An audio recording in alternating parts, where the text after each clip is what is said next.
talk anymore. We don't talk anymore. We don't talk anymore like we used to do. We don't love anymore. Assalamualaikum warahmatullahi wabarakatuh. Selamat siang. Perkenalkan, nama saya Adi Firmansyah dari Instansi Badan Nasional Pencarian dan Pertolongan, Unit Kerja Kantor Pencarian dan Pertolongan kelas B Tarakan. Saya dari Angkatan 18 kelompok 2. Di sini saya akan melakukan podcast bersama salah satu senior saya. Boleh diperkenalkan Bang, siapa namanya Bang? Perkenalkan, nama saya Hikmah Gansar Luring Pambudi Suatmojo. Ya, kebetulan di sini sebagai senior dan saya angkatan tahun 2022. Berarti kurang lebih sudah 3 tahun ya Bang? Ya, kurang lebih 3 tahun. Alhamdulillah. Oke Bang, di sini saya akan bertanya tentang core value ASN, yaitu berakhlak. Ya. Pertama kita mulai dari orientasi pelayanan Bang.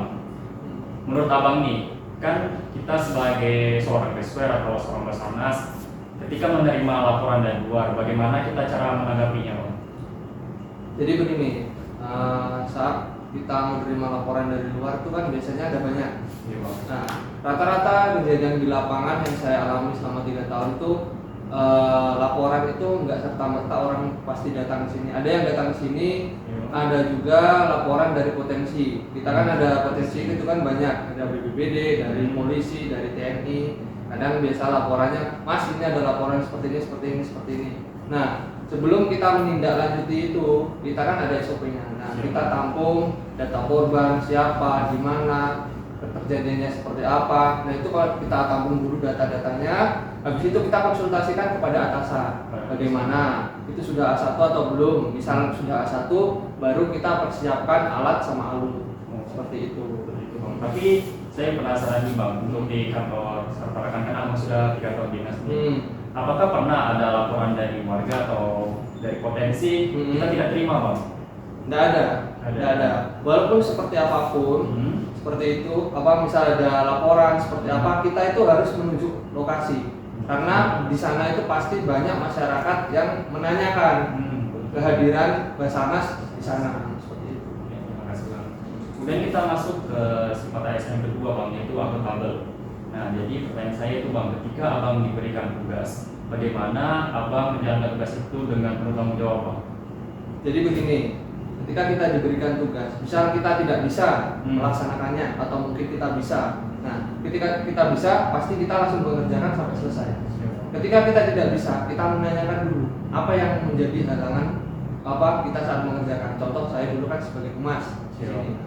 Nah, misal kita nih, oh ternyata ngedit videonya ada bahannya yang kurang. Nah, gimana kita cara mencari solusinya? Nah, kita konsultasi sama temannya yang sudah berpengalaman seperti itu. Kayak senior yang sebelumnya bagaimana?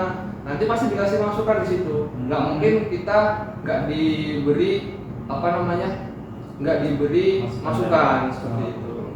Berarti dari senior juga sangat mendukung tentang core value ini ya Bang. Ya. Oke Bang, kita lanjut ke sifat yang ketiga Bang, itu kompeten. Nah, dalam hal ini Bang, kita kan sebagai seorang rescuer juga harus terus belajar. Betul. Maupun itu baik di hard, water rescue, jungle, ataupun di yang satu lagi apa saya lupa itu. CSR, ya, contohnya itu juga. Itu bagaimana agar kita tetap berkompeten dalam belajar itu Bang? Nah, begini teman-teman. Kompetensi itu sebenarnya bisa diasah. Yang penting kita mau belajar. Nah, setiap orang itu kemampuannya beda-beda. Ada tolak ukurnya. Kayak saya, mungkin saya di darat kurang atau mungkin di pengetahuan agak kurang, tapi fisik saya di air bagus. Nah, makanya itu saya ditempatkan di lanjutan water rescue seperti itu. Nah, itu kita harus sering-sering berlatih. Soalnya kalau kita nggak melatih, nggak mengingat-ingat itu pasti kompetensi pasti hilang. Karena pasti lupa kalau nggak diulang-ulang seperti itu. Tapi nggak hanya di water rescue aja kan, Iya, harus yang lainnya juga harus menguasai walaupun sedikit paling nggak kita tahu. Nah, seperti itu. Soalnya nanti kalau kita nggak tahu, ketika ada pelatihan potensi SAR, mungkin ditanya sama potensi-potensi lain, paling tidak kita tahu dan bisa menjelaskan seperti itu. Seperti itu Bang. Oke, makasih Bang.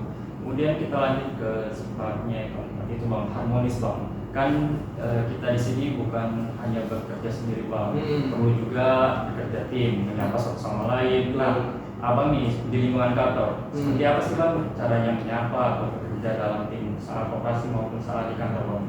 Ya sebenarnya setiap apa pun pasti dikasih tahu sama kasih tahu dan apa pimpinan-pimpinan yang lainnya, kita itu harus 5S kan, senyum, sapa, salam, ya kan, tadi 3S gitu. Nah itu tergantung kitanya juga gitu loh. Kalau kita apa seneng lah buat kantor ini menjadi senang, ya kan, jangan apa buat kantor ini menjadi nggak enak suasananya.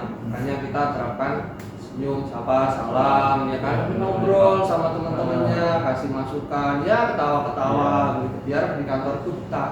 Nah, jadi nggak ada istilah senioritas gitu ya Nggak bang, ada. yang bagi adik-adik seperti kami di Nggak dinas ada. itu nggak ada. Betul sekali. Oke bang, kita masuk ke sifat loyal bang. Nah sifat loyal ini kan kita seperti menghormati pimpinan, Betul. atasan tinggi lah gitu bang. Dan juga menghormati seperti NKRI gitu Ya. bang. Nah menurut abang nih, bagaimana sih cara kita menghormati pimpinan dan negara ini bang?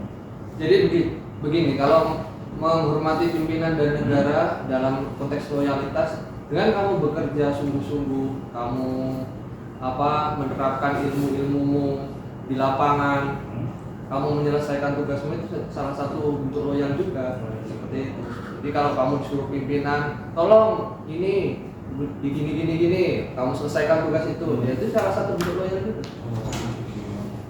Berarti untuk upacara setiap 17 Agustus termasuk sifat loyal juga kan bang? Pasti. Oke. Nanti kita masuk ke sifat yang nama yaitu adaptif, yaitu kita dapat menyesuaikan dengan perubahan teknologi bang. Nah menurut Betul. abang nih, kan untuk informasi kan sepanjang tahun pasti berkembang bang. Betul. Bagaimana cara abang beradaptasi dengan perkembangan teknologi itu bang? Ya kita sebagai rescuer harus update juga. Zaman dulu kalau kita misal plotting peta kan kita harus pakai apa namanya peta biasa. Ya, Kalau betul, sekarang betul. sudah pakai Nah, GPS. yes. Sekarang kalau di hutan pun kita nggak usah Nah. susah-susah, kita harus tinggal Iya. terbangkan drone, kita plotting peta lewat drone. Itu kan lebih gampang, simple Iya, kan, benar. daripada kita apa harus plotting kesini. Ternyata korbannya nggak ada di situ. Tapi dengan adanya teknologi yang sekarang, ada DJI apa thermal yang terbaru ini kan, misal malam hari kan kita bisa tetap melakukan pencarian. Oh, Nah, berarti karena kalau- ada kamera infrarednya. Oh, berarti memang perkembangan teknologi ini sangat penting Iya. untuk kita sebagai tim SAR untuk operasi SAR ya bang. Betul. Oke bang, terakhir nih bang untuk sifat core value ASN yaitu kolaboratif. Nah kita kan bekerja ketika sudah di lapangan itu perlu berkolaborasi dengan instansi-instansi lain bang seperti Polri atau TNI. Nah Betul. bagaimana kita tetap dalam kolaboratif itu bang?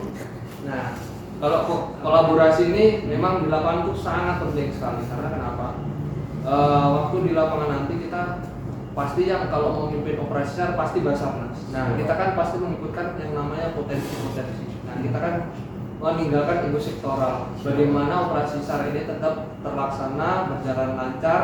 Nah, itu bagaimana caranya? Kan ada banyak. Makanya kita kasih ilmu-ilmunya, ada pelatihan potensi SAR, ya kan? Misal ada pelatihan potensi SAR, dia kan dapat sertifikat sama ilmunya. Siap. Nah, waktu ada operasi, kita bisa panggil mereka, Mas, tolong dibantu karena kita personel kita kurang. Misalkan ada di unit personelnya 2 orang, otomatis kita pencarian kan perlu banyak orang. Nah, kita manfaatkan apa potensi SAR yang ada di situ. Seperti itu. Berarti perlu ada kontribusi dari Iya. instansi lain, kita nggak bisa jalan sendiri Iya, ya bang. betul. Oh, oke bang, itulah beberapa sifat ASN berakhlak bang. Nah Iya. sebelum saya tutup nih bang, boleh menceritakan bang pengalaman abang selama operasi SAR yang paling berkesan tentang sistem berakhlak ini bang? Menurut saya operasi yang paling berkesan itu Ya, Bang. ini saya karena nggak turun ke lapangan ya, tapi Iya. saya kan sebagai humas kan tahu prosesnya itu. Iya, Bang. Yang kecelakaan saat PKNSE di Bulungan atau arah ke mau Penunukan. Iya. Nah kebetulan itu kan salah satu ada 2 awak di Iya, di pesawat, pesawat itu, Bang. ya yang satunya meninggal, yang satunya masih hidup. Untuk Nah, pilotnya itu iya, kalau saya pilotnya tahu, itu, ya. betul. Nah itu yang menurut saya paling berkesan karena kenapa sampai pilotnya pun menangis dia karena ada yang menyelamatkan dia. Bahkan kepalanya sampai dibalut pakai penus itu kan, kan tahu sendiri seperti itu. Itu kalau boleh tahu tuh bang, pas pencarian korban itu makan waktu berapa hari ya? Itu sekitar hampir 3-4 hari. Pencariannya itu 2-3 hari. Iya. Nah, terus korban ketemu itu hari keempat tuh baru 4 ke 5 itu baru bisa dievakuasi karena memang cuacanya susah karena kan itu kan lereng, apalagi kan kabut baru terbuka itu cuma batasnya cuma 1 jam ya, jam 3 sampai jam 4 sore itu baru bisa terbuka kabutnya. Karena kalau helikopter itu nggak bisa kita mencari kalau nggak bisa terlihat semua kan. Makanya itu kita waktunya sangat mepet sekali. Apalagi mau drop logistik itu agak susah juga. Berarti itulah pentingnya Profil BSN, terutama kolaborasi karena kita nggak tahu cuaca nih Bang, makanya kita koordinasi sama BMKG ya Bang. Ya, betul. Oke, baiklah Bang, terima kasih atas masukan-masukannya Bang tentang Profil BSN Barakak ini. Terima kasih Abang juga sudah sempat mampir ke sini Bang. Maaf jika ada kalimat saya yang kurang berkenan Bang. Siap. Oke, demikianlah podcast dari saya. Kurang lebih yang mohon maaf. Mungkin boleh diikutkan Bang. We are family profesional modern teruji aktif menjaga samagram. We are family profesional modern teruji Afitna menjaga samagram. Terima kasih rekan-rekan. Wassalamualaikum warahmatullahi wabarakatuh.